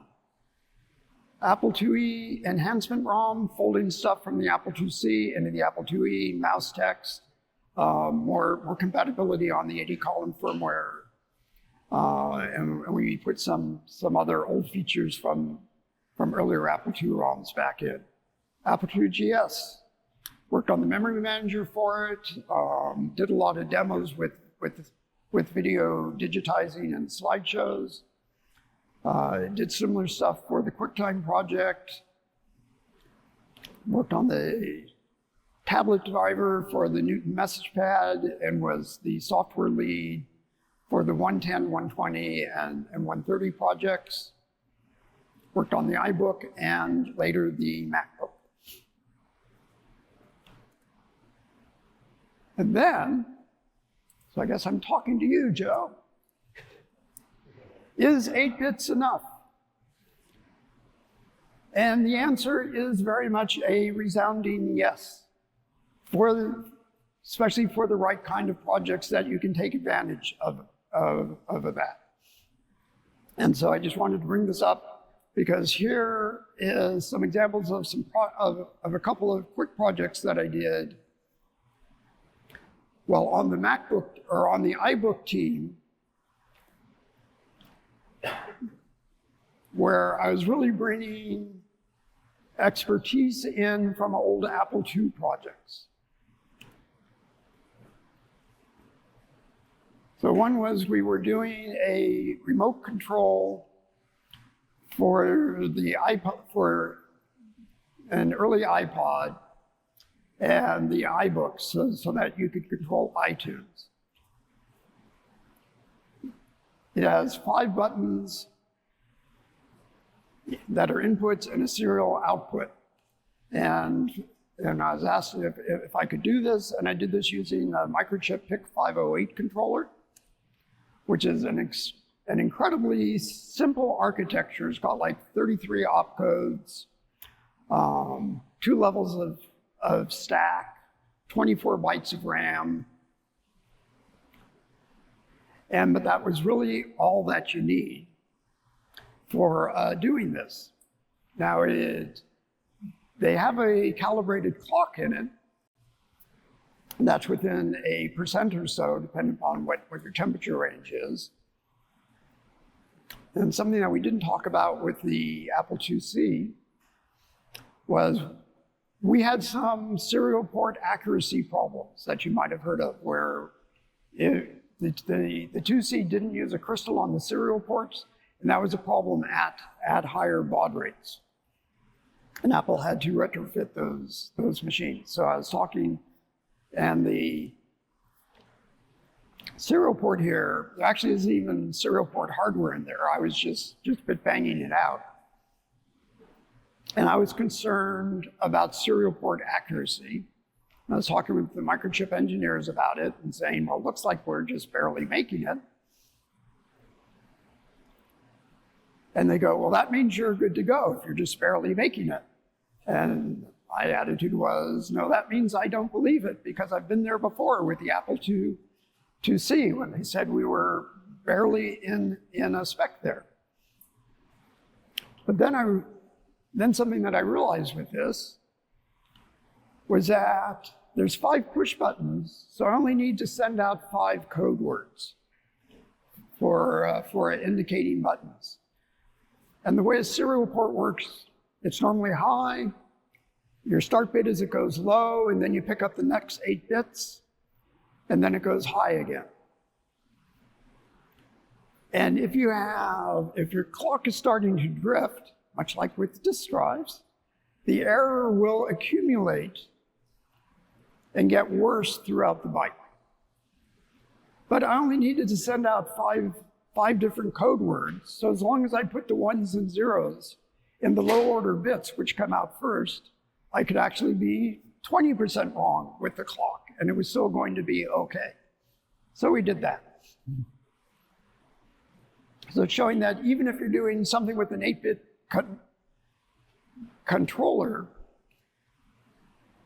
and if it looks like it's not going to make it, if you make sure you really understand what the parameters of your problem are, you can do a lot more.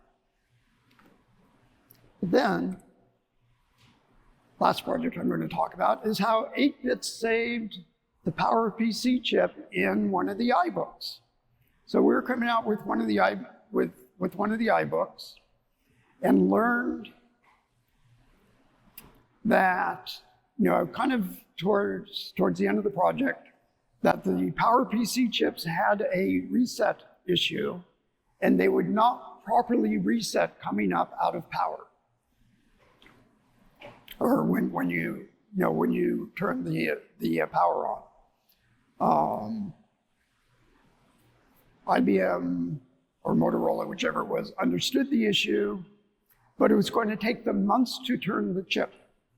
And we were just about to do the PVT build and start production on hundreds of thousands of machines.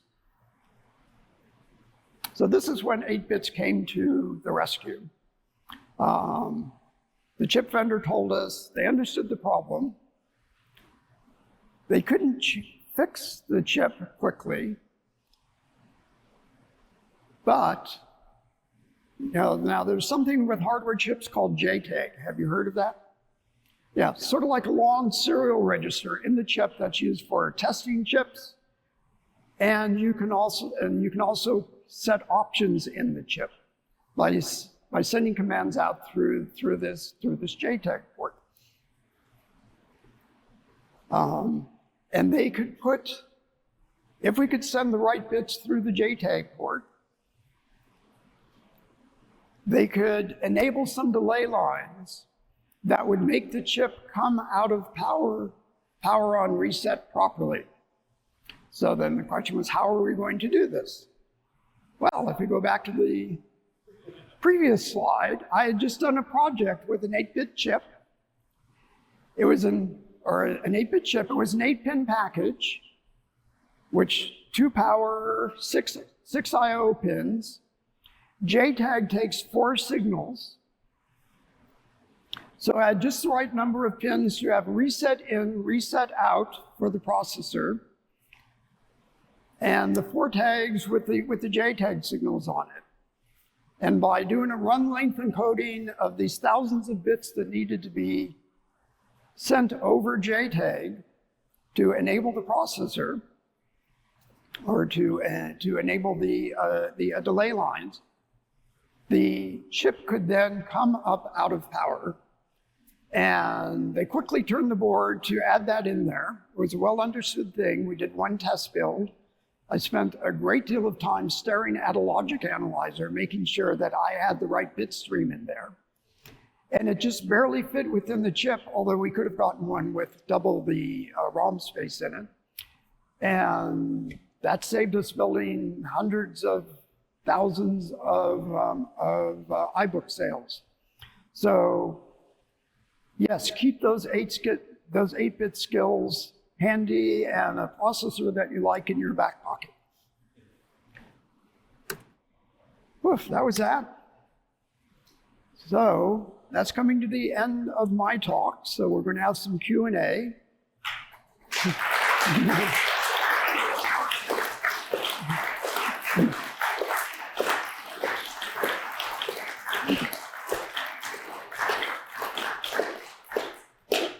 Now, I've sat through a lot of Steve Jobs presentations, and the best ones always had just one more thing. And actually, I guess I have just 2 more things. One is I want to emphasize I've been made to feel very welcome here. Thank you all for that. Make me feel like a hero. If you want to know the real heroes of the Apple II story, look to your left, look to your right, look in the mirror. It's really been the customers that made this happen. No, all those sales didn't happen. It is because of people like you and clubs like you that the enthusiasm is still there. And I can be pretty confident that 20 years from now, there's going to be posting on whatever online discussion groups are then, and somebody is going to say, I just tried to power up my 8 granddaddy's Apple II. It booted right up, and then smoke came out the back.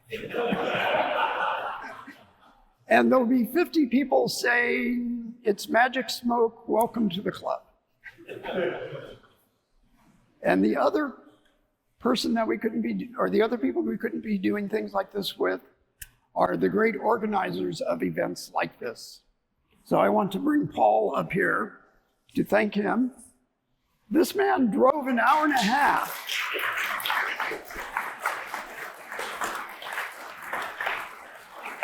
This man spent an hour and a half driving to pick me up from the airport, and I brought him a pair of those billion-dollar Apple II wine glasses.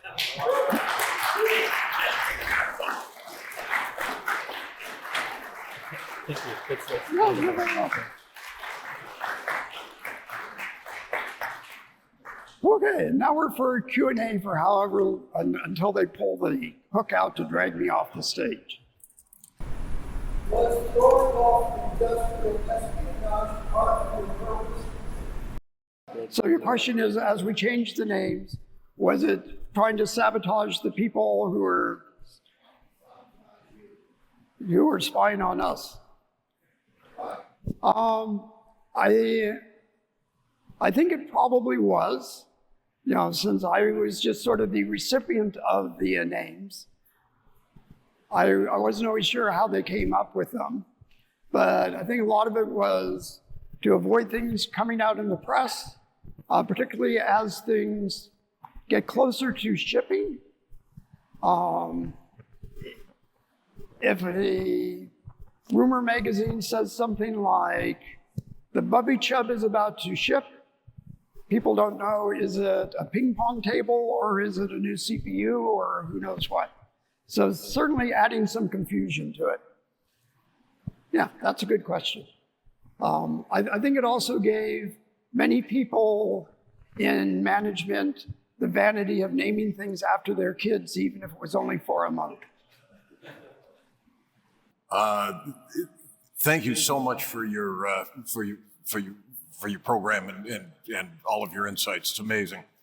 The ProDOS users disk has a slot assignment recognition program off of its main menu, and it has code for recognizing, various types of drives, a clock card, things like that. One of the things that it lists is unifile / duo file. You discussed the unifile. What was the duo file going to be? Okay, so the question is, what was the duo file?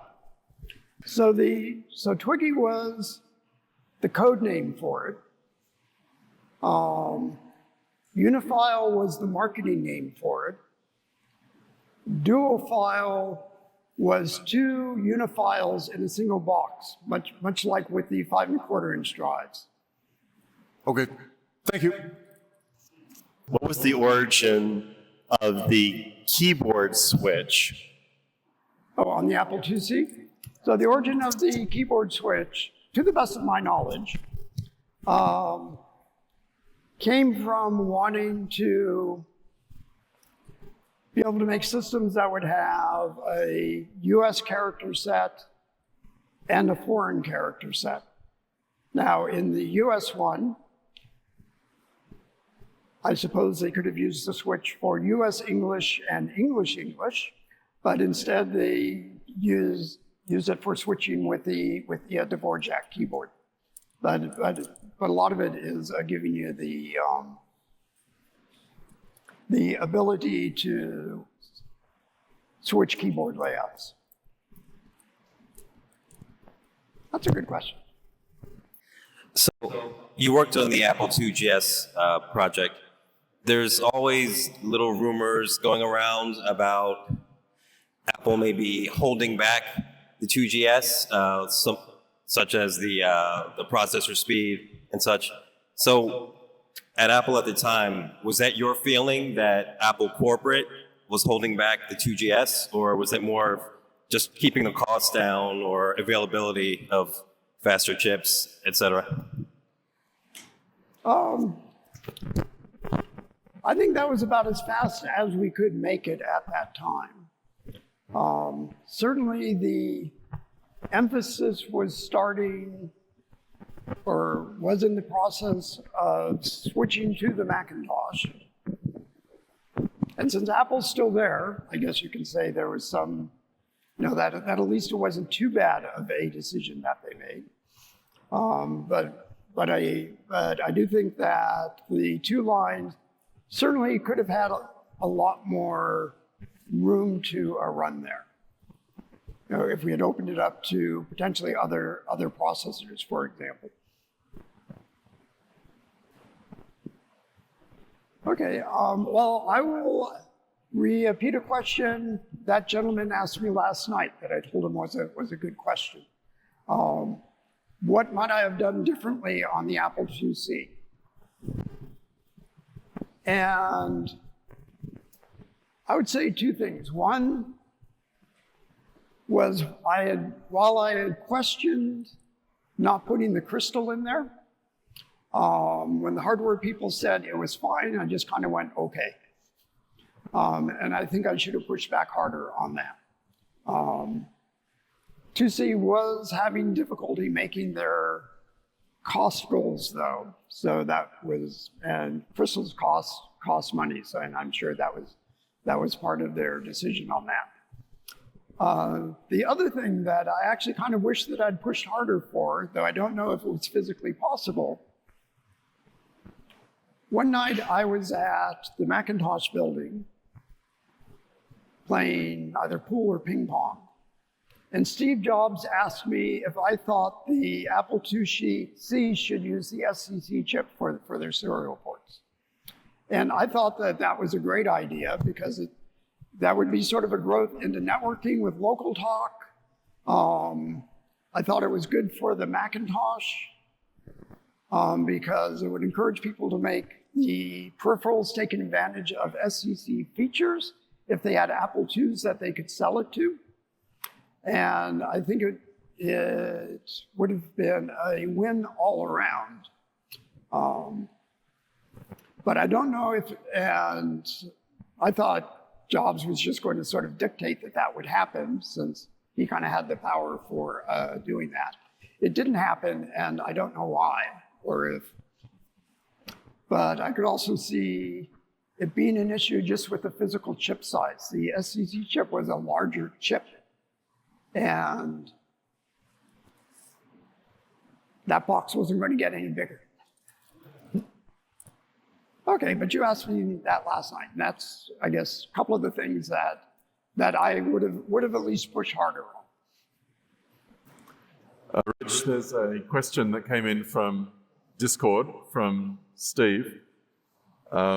He's curious why there's a version of the Apple IIc when you enter PR#7, it comes back and says Apple Talk offline. Very intriguing. So it must have gotten pretty close to having Apple Talk in order to have that error message in there. But can you describe kind of what might have been the plan or what happened there to sort of explain that? There was a plan or at least a hope for it. So the question being, it seemed that in the ROM 02 that we were going to support networking, and then we didn't. So the idea was there. We were turning the ROM. No, I had designed this protocol converter thing and didn't name it Fishhead. But, and we asked the team doing, Fern Bachman and company doing the school bus card, what is the minimal support that they could put into the ROM that would allow them to do a box that would plug into school bus for, which is sort of local talk for the Apple II. And so they did that. And then it seemed that school bus got de-emphasized. I don't really know the details about why that was decided though. We actually have one from YouTube as well. They want to know if that was composite out color on your Apple III for the beautiful Apple graphics tablet images that you showed us, and also if those images are archived anywhere. Well, they're on my compact flash card and a bunch of floppies back at my house. And it must be really good, and it must be a very good archive because I hauled them down from the attic after 30 years or whatever, and those floppies work just fine. I haven't given them to anybody to post online. Sort of as I alluded to earlier, I'm a little wary of the whole intellectual property thing, and we have to be careful of that. Rumor has it that Disney is sensitive about stuff like that. Oh, was it composite out, or how are you getting that color out of the Apple III? Because it doesn't really look like an Apple III color. The colors that were there? On the artwork, it felt like these are, wow, the Apple III does these colors? There's a 140 by 192 graphics mode in the Apple III, which gives you 16 different colors. And I like that because any pixel can be any color, and you don't get weird artifacts when you're dithering to make blends of them. I had argued for that mode to be supported in the Apple IIGS. And when I talked with Steve Glass, who was in charge of the toolbox group that had the graphics tools, apparently, and for reasons that weren't totally explained to me, supporting that graphics mode caused problems for Pascal. And then he asked, how many people have bought my graphics tablet program? And I had to say, well, I've given it to a couple people, and I've got nice pictures right here. And he said they were very nice, and he was very sorry. Thank you.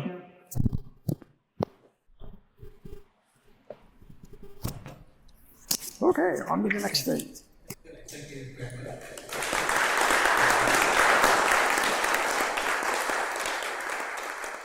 No, I don't think so. You can just forward the questions on to me. I will say it's a pleasure to be here and to have the chance to interact with all of our friends who couldn't be in UIS in a person there. And it's too bad that they missed out on what was an excellent show. Thanks. Yeah. Oh, congratulations on making it home. I hope your luggage made it as well. Luggage had a bigger adventure than I did getting home, but it made it home. Excellent.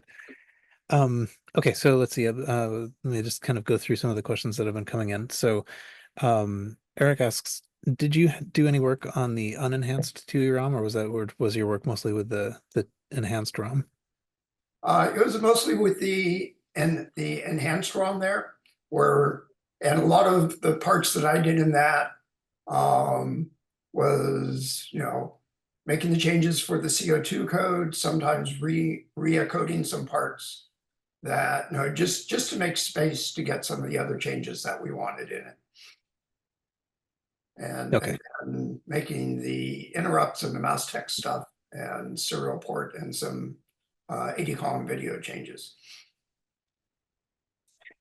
Another question that came up was how did the Slinky card become named the Slinky card? Do you know anything about that? Wow, I am sure that I knew at the time, but it escapes me a bit. There was a bit of a theme of using toy names and such. The Apple IIGS was the Gumby project. The video overlay card was called the Pokey card. So, well, I don't directly recall the origin of the Slinky name. I would be pretty confident that it was just part of going with the toy theme that people were enjoying back then. Okay. Gwen asks if you worked at all on the 2C plus ROM. I did not work on the 2C plus ROM. Mm-hmm. Oh yeah, I missed the second part of that, and I think we talked about this in person. But she was wondering about why the beep was done the way it was, because she dug into that a bit. Yeah, when you asked me about that once, I did a bit of searching online and looked at some of the code that people had disassembled from the ROMs, and it looked like, and just sort of looked to me like somebody had been playing around with trying to fix the boot beep, because there's a whole bunch of no-ops in there. And that can either be that they were trying to make timing loops come out right, or they were trying to make code line up properly. I couldn't really tell which without looking into it more. I'd have thought that if the MIG chip was doing what it was supposed to be doing, slowing the clock speed down, that if they just left the code alone, I'd have expected it to sound pretty much the same. But I haven't looked into it beyond that. Okay, so another question here is, had the decision to make a compact Apple II have anything to do with with the influence of the early Macintosh concept of like computers as an appliance.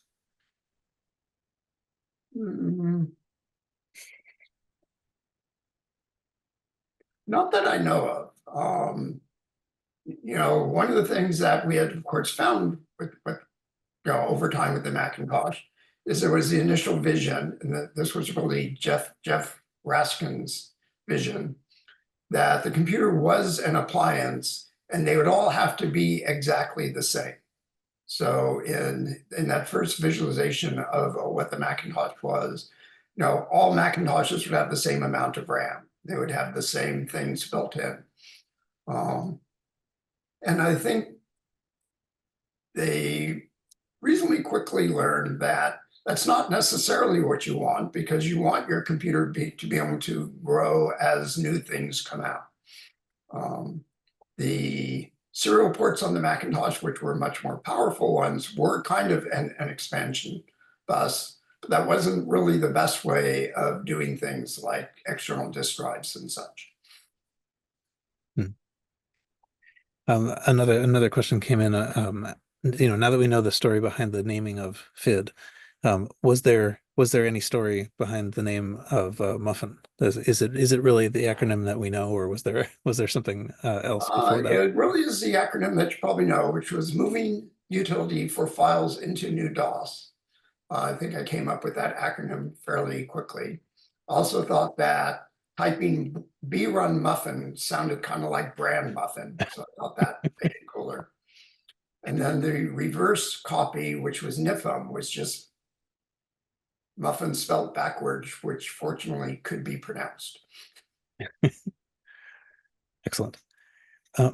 I had a question, and I typed a fairly long question, and let me see if I can summarize this.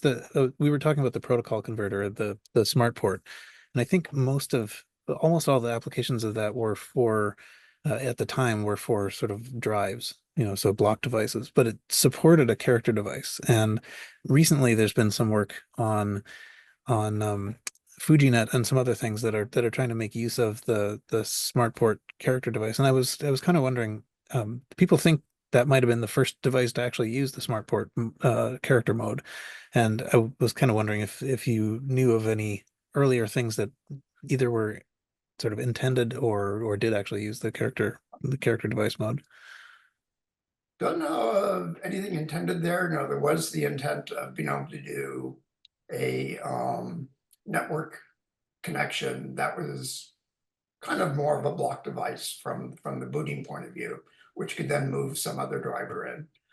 So I don't know of any other devices that used it, but I have to think that it is kind of cool to think that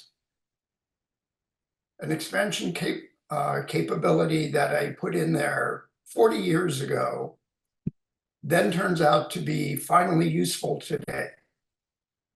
Is that awesome or what? Yes, that is pretty great. Let's see. So, another question that came in was: is there anything that you wished you could have, sort of added to the Apple IIc that you didn't get a chance to? Nothing that jumps to mind.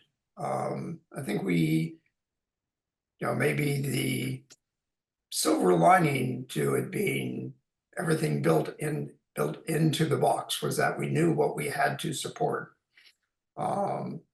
If we could have done more to make a network possible someday, that would have been cooler.